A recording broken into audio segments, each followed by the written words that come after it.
mo ba talaga nagustuhan? Ikaw na mismo nagsabi. Hindi mo nga ba talaga nagustuhan? Ha? Sa paanong parang ba gusto mo? Para makuha mo ako. Sa paraang totoo. Hindi ko nagustuhan, okay? Hindi ako naniniwala sa'yo.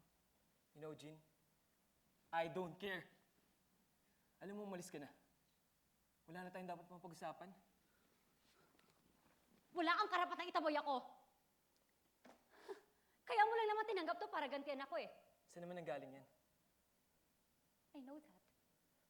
O baka kaya ka naman nagkakaganyan eh dahil gusto mo pa din ako. Oh, really? Eh bakit nga? Sabihin mo nga sa akin kung bakit hindi mo nagustuhan. I deserve an explanation. Ang sabi mo? I need an acceptable reason. Bakit? Bakit? Dahil trinabaho ko to. Pinaghirapan ko yun.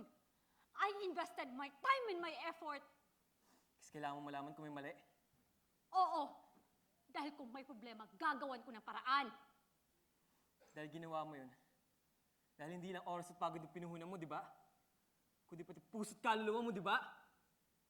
Dahil ginawa mo yun para sa isang taong inaisip mo na may tiwala at paniniwala sa'yo, di ba?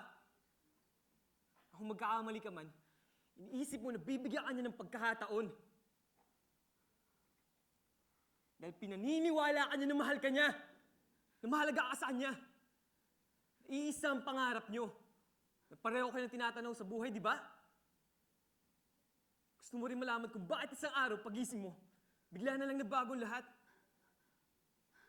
Bakit wala na siya? Bakit mag-isa ka na lang?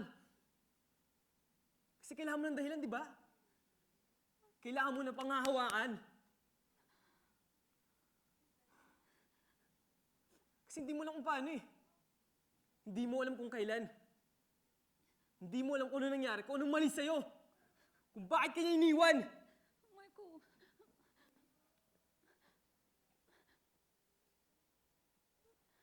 Anong karapatan mong humingi isang bagay na pinagkait mo ibigay? Marco na. I deserve an explanation!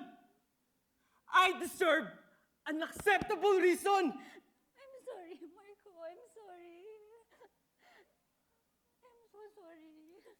Bakit di mo sa akin sinabi ang totoo?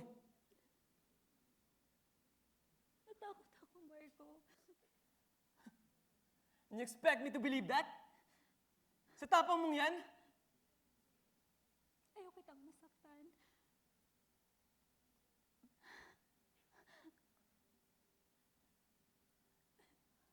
I almost died.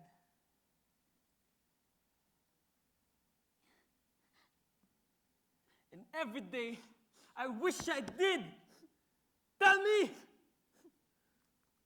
I was beginning to see my father in you. Talunan at bubaba ang pangarap. Marco, paano ko sasabihin sa'yo yun na unti-unti nang nawawala yung respeto ko sa'yo? Yung paganga ko sa'yo, Marco. Natakot ako na maging katulad tayo ng nanay at tatay ko. Marco. Kahit masakit dapat sinabi mo.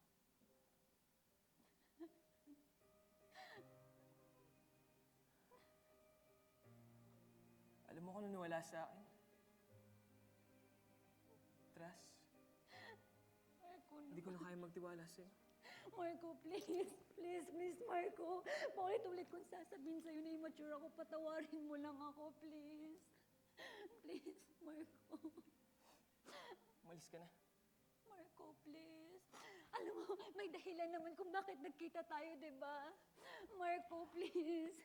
May dahilan kung Umalis ka na. nagkita tayong muli, Marco. May ibang buhay na ako, Jeannie. Marco.